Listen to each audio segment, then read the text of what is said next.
हिंद आप सभी को स्वागत है आपका तेज एनसीआरमी चैनल में। सबसे पहले आप लोग चैनल को सब्सक्राइब कर लीजिए और इसके बेल आइकन को भी दबा दीजिए ताकि वीडियो सबसे पहले आप तक पहुंचे। तो आज की वीडियो में मैं आप लोगों को ये बताने वाला हूं कि एनसीसी में ए ग्रेड लाने के लिए कितने मार्क्स चाहिए, बी ग्रेड के लिए कितने और सी ग्रेड के लिए कितना, यानी कि आपका एग्जाम्स में कितना मार्क्स आएगा तो आपको अल्फ़ा ग्रेड मिलेगा यानी आप ए ग्रेड से पास हो गए, और कितना मार्क्स आएगा तो बी और कितने पर सी। तो चलिए आज की वीडियो में हम लोग ये सारी जानकारी जानेंगे और ये भी बताऊंगा कि एग्जाम्स में ए ग्रेड लाने के लिए किस तरह से आपको रिटन टेस्ट में लिखना है। तो सबसे पहले हम लोग जानते हैं कि ग्रेडिंग का मार्क्स कितना होना चाहिए, यानी कितने मार्क्स पर कौन सा ग्रेड आपको मिलेगा। तो सबसे पहले हम लोग आपको टोटल आपका एग्जाम 350 मार्क्स का होता है और आपको पास होने के लिए कम से कम 175 मार्क्स लाना नेसेसरी होता है। चलिए अब हम लोग ग्रेड के बारे में जानते हैं। ए ग्रेड यानी अल्फ़ा, अगर आप एग्जाम्स में 280 मार्क्स प्राप्त करते हो, यानी आपका 280 मार्क्स या इससे ज़्यादा आता है तो आप ए ग्रेड से एग्ज़ाम पास हो, और अगर 228 या इससे ज़्यादा मार्क्स आपका आता है तो आप बी ग्रेड से पास हो, और अगर 175 या इससे ज़्यादा मार्क्स आता है तो आप सी ग्रेड यानी चार्ली ग्रेडिंग से पास हो। यानी ए ग्रेड के लिए 280 मार्क्स या इससे ज़्यादा मार्क्स लाना होगा, टोटल 350 नंबर का होता है, और बी यानी ब्रेवो के लिए 228 या इससे ज़्यादा मार्क्स लाना होगा तो आप ब्रेवो ग्रेडिंग से पास हो गए, और अगर 175 या इससे ज़्यादा आता है तो आप चार्ली ग्रेडिंग से पास हो। और चार्ली ग्रेडिंग, अब मैं ग्रेड के बारे में बता दूं कि अगर आपको ऑफिसर बनना है यानी ऑफिसर ग्रेड का प्रिपरेशन करना है, आप आर्मी में ऑफिसर बनना चाहते हो तो आपको कम से कम ब्रेवो से पास होना पड़ेगा एग्ज़ाम। अगर अल्फ़ा है तो बेटर है। और मैं आपको बता दूं कि आप अगर प्ले स्टोर से तेजास ऐप को इंस्टॉल कर लेते हैं और उस पर सारे अपलोडेड मॉडल पेपर और टॉपिक वाइज नोट्स अच्छे से याद कर लेते हैं तो आपको रिटन टेस्ट में ए ग्रेड लाने से कोई नहीं रोक सकता। यानी आप एनसीसी स्पेशल एंट्री स्कीम, जिसमें कि रिटन टेस्ट नहीं होता, डायरेक्ट आप एसएसबी इंटरव्यू में पार्टिसिपेट करते हो, आप उसमें आसानी से जा सकते हो। और तेजस एनसीसी यूट्यूब चैनल पर मैंने वीडियोज अपलोड किया है, यहाँ से भी अच्छे से सारे याद कर लेते हो तो ए ग्रेड कोई नहीं रोक सकता। अगर ब्रेवो भी आप लाते हो तब भी आप स्पेशल एंट्री में डायरेक्ट एसएसबी इंटरव्यू के लिए जा सकते हो। अगर आपका चार्ली ग्रेडिंग आया यानी आप केवल एग्ज़ाम पास हो तो आप ऑफिसर नहीं बन सकते। हाँ, उसके लिए आपको रिटन टेस्ट देना पड़ेगा, यानी एनडीए सीडीएस ये सब एग्ज़ाम पास करना पड़ेगा, तभी आप एसएसबी इंटरव्यू में पार्टिसिपेट कर पाओगे।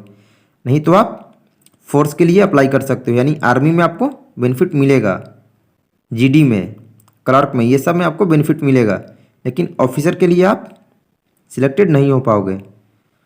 तो आप अच्छे से तैयारी करें और कोशिश करें कि आपका ए ग्रेड आए एग्ज़ाम में, या कम से कम ब्रेवो से तो एग्ज़ाम पास ही कर लें। आगे मैं आपको बताता हूं कि एग्ज़ाम में लिखते कैसे हैं।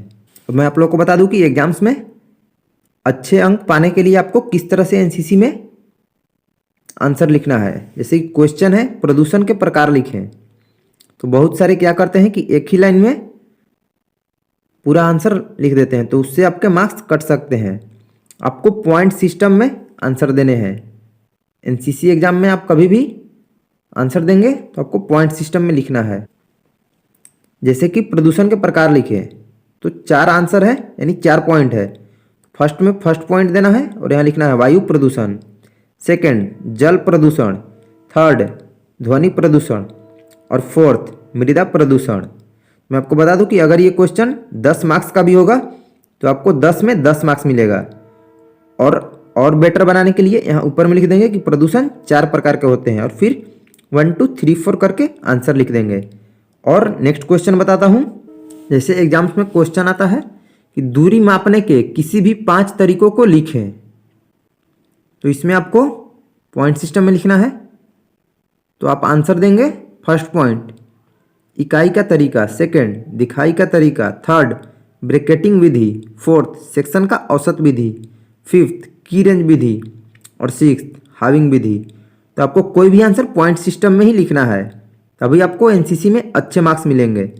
अगर आप हिस्ट्री की तरह लिख देते हैं, कहानी की तरह, तो आपके मार्क्स काट दिए जाएंगे।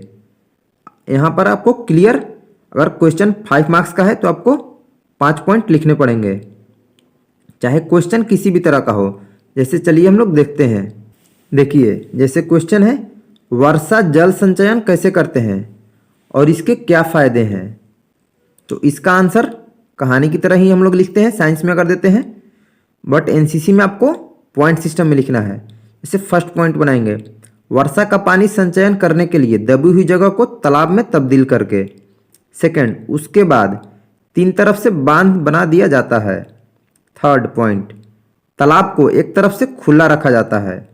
फोर्थ पॉइंट, जमा किए गए जल को फिल्टर करके पीने के इस्तेमाल किया जाता है। और फिफ्थ, जानवरों को नहलाने और सिंचाई में भी इस्तेमाल किया जाता है। यानी कि आपको भरपूर कोशिश करना है कि आप एनसीसी में आंसर पॉइंट सिस्टम में ही दें।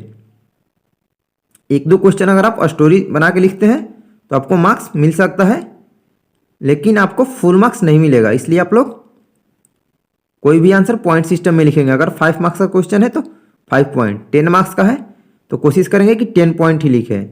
अगर आप 7-8 भी लिखते हैं तो आपको मार्क्स मिल जाएंगे। तो इस तरह से आपका एनसीसी में ए ग्रेड आसानी से आ सकता है। बाकी तैयारी करने के लिए मैंने सारी जानकारी दे ही दी है। यूट्यूब चैनल पर वीडियोज अपलोडेड है और प्ले स्टोर से तेजस ऐप को इंस्टॉल कर ले। और वेबसाइट भी मैंने क्रिएट किया है, जिसका लिंक डिस्क्रिप्शन बॉक्स में दिया हूँ। आप लोग वहाँ से भी प्रिपरेशन कीजिए और अपने सारे फ्रेंड्स, जूनियर सीनियर को Tejas NCC army app, YouTube channel और वेबसाइट के बारे में जानकारी दीजिए, ताकि सारे लोगों का एग्जाम में अच्छा ग्रेड आए। तो आज के लिए इतना ही। धन्यवाद। जय हिंद।